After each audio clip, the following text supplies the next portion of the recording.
భూమి మీద ఇప్పటివరకు అత్యంత వేడి సంవత్సరంగా 2023 సంవత్సరం నిలిచింది.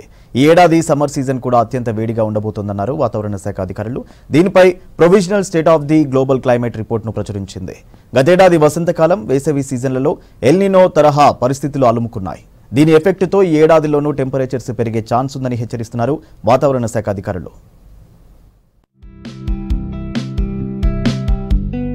వచ్చే ఎండాకాలం అందరికీ చుక్కలు చూపించనుంది. గతేడాది భూమిపై ఇప్పటి వరకు అత్యంత వేడి వేసవిగా నిలవగా ఈ ఏడాది సైతం సమ్మర్ సీజన్ హాట్ గానే ఉంటుందంటున్నారు వెదర్ డిపార్ట్మెంట్. వాతావరణ పరిస్థితుల మార్పు కారణంగానే ఈ పరిస్థితి తలెత్తుతోంది. గ్రీన్ హౌస్ వాయువుల కారణంగా రికార్డు స్థాయిలో టెంపరేచర్లు నమోదవుతున్నాయి. ఫలితంగా సముద్ర మట్టాలు పెరుగుతున్నాయని చెబుతోంది.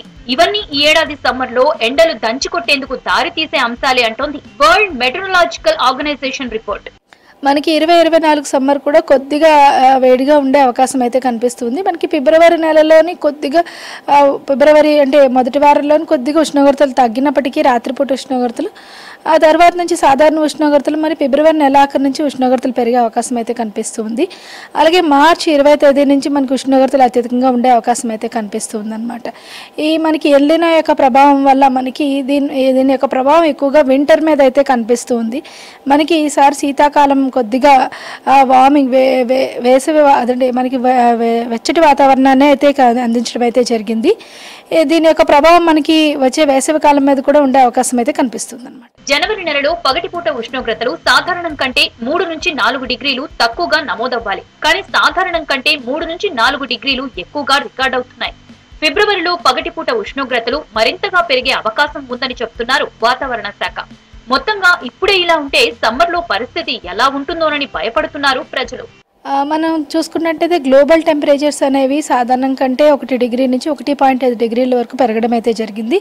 వరల్డ్ మెట్రలాజికల్ ఆర్గనైజేషన్ మరియు మనకి ఇది ఆల్రెడీ ఇవ్వడం అయితే జరిగింది. అంటే గ్లోబల్ వాతావరణంలోని దాదాపుగా మనకి కార్బన్ డైఆక్సైడ్ అలాగే ఈ వాయువులు ఎక్కువ పెరగడం అలాగే క్లైమేట్ చేంజ్ అనేది కూడా కొంచెం దీనికి మరింత ర్యాపిడిటీగా పెరగడం వల్ల దాదాపు సాధారణ ఉష్ణోగ్రత 1 డిగ్రీ నుంచి 1.5 డిగ్రీల వరకు కూడా చేరుకోవడం జరిగింది. ఈ ఉష్ణోగ్రత అత్యధికంగా పెరగడం వల్ల దీని యొక్క ప్రభావం మనకి కొద్దిగా ఎక్స్ట్రీమ్ వెదర్ ఈవెంట్స్ మీద పడే అవకాశం ఉంటుంది. ఇప్పటికే సగటు టెంపరేచర్లు పెరిగాయని, ఎండాకాలం మరింత ఎక్కువగా నమోదవుతాయంటున్నారు వెదర్ ఎక్స్పర్ట్స్. ఉత్తర అమెరికా, ఐరోపాలోని హిమానీ నదులు విపరీతంగా కరిగిపోయాయంటున్నారు. ఇవన్నీ ఈ ఏడాది సమ్మర్ లో పెరగబోయే ఎండకు డేంజర్ బెల్స్ అని పరిశీలకులు విశ్లేషిస్తున్నారు.